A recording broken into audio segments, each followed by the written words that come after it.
Hello everyone, welcome back to my channel.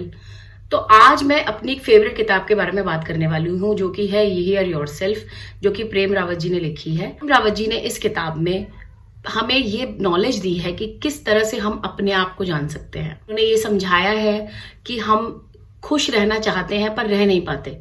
उसके बहुत सारे कारण होते हैं, दूसरों से अपने आप को कंपेयर करना, ईगो होना। प्रेम रावत जी कहते हैं कि खुश रहना एक प्रैक्टिस होती है। कभी भी ऐसे हालात नहीं होंगे कि आपकी लाइफ में कोई भी प्रॉब्लम ना हो।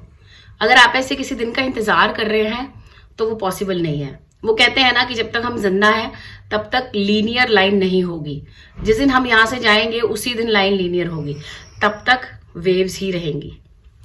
तो यही उन्होंने समझाया है कि खुश रहना एक प्रैक्टिस है।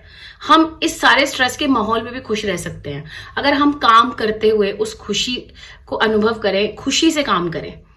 ये सुनने में आपको लगेगा कि ये तो कहने में बड़ा आसान है, ऐसे थोड़ी होता है। आप इसको प्रैक्टिस करना स्टार्ट करते हैं, मेडिटेशन करते हैं, अपने आप को समझते हैं, पॉजिटिव्स और नेगेटिव्स को समझते हैं, तब जाकर हमें ये खुशी का अनुभव होता है। उड़ने के लिए हमें पंखों की जरूरत नहीं है, बस आप जो जंजीरें जो हमने बांधी हुई हैं अपने आसपास, उनको काट फेंकिए, जो आपको खुश नहीं रहने देती। इस किताब का मेरे जीवन पे बहुत गहरा असर पड़ा है, क्योंकि मैंने इस किताब की बहुत सारी चीजें अपनी लाइफ में इम्प्लीमेंट की है और बहुत शांति का अनुभव किया है। इससे जुड़ी हुई एक कहानी के बारे में बात करते हैं। एक बार एक व्यक्ति था जो बहुत बड़ा तीरंदाज था।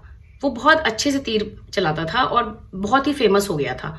दूर दूर से गांव से लोग उसे देखने आते थे। एक बार वो अपनी कला का प्रदर्शन कर रहा था, तभी उसने देखा कि सब लोग तालियां बजा रहे हैं। वो बेहद खुश हुआ, लेकिन जैसे ही ताली कम होती, पीछे से एक आवाज आती, ये तो अभ्यास का खेल है।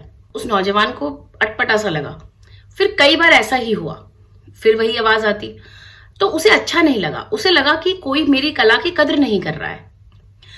उसने जाकर पीछे देखा कि कौन बोल रहा है। वहां पर एक व्यक्ति बैठा था, उसके पास एक घड़ा था, 2-3 बोतलें थी और घड़े में तेल था। नौजवान ने उससे पूछा कि तुम ऐसे क्यों बोल रहे हो मेरे बारे में कि ये सब अभ्यास है, ये मेरी कला है, तो मुझे नीचा क्यों दिखा रहे हो।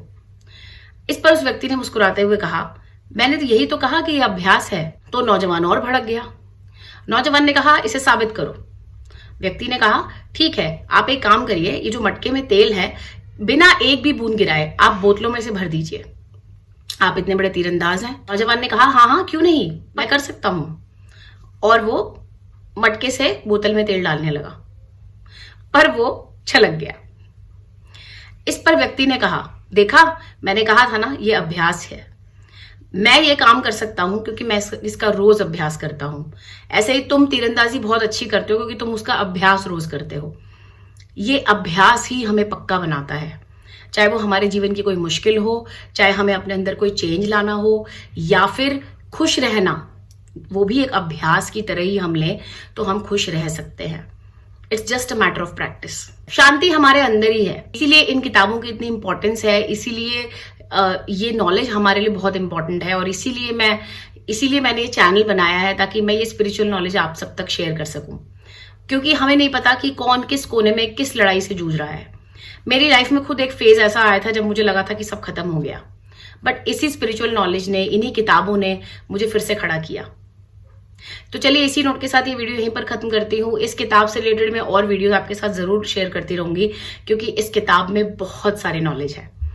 मिलती हूँ आपसे कल एक नई किताब के साथ। तब तक के लिए अपना ध्यान रखें। अगर मेरा वीडियो आपको पसंद आया तो इसे लाइक करें, शेयर करें और मेरा चैनल जरूर सब्सक्राइब करें। Thank you so much for your time.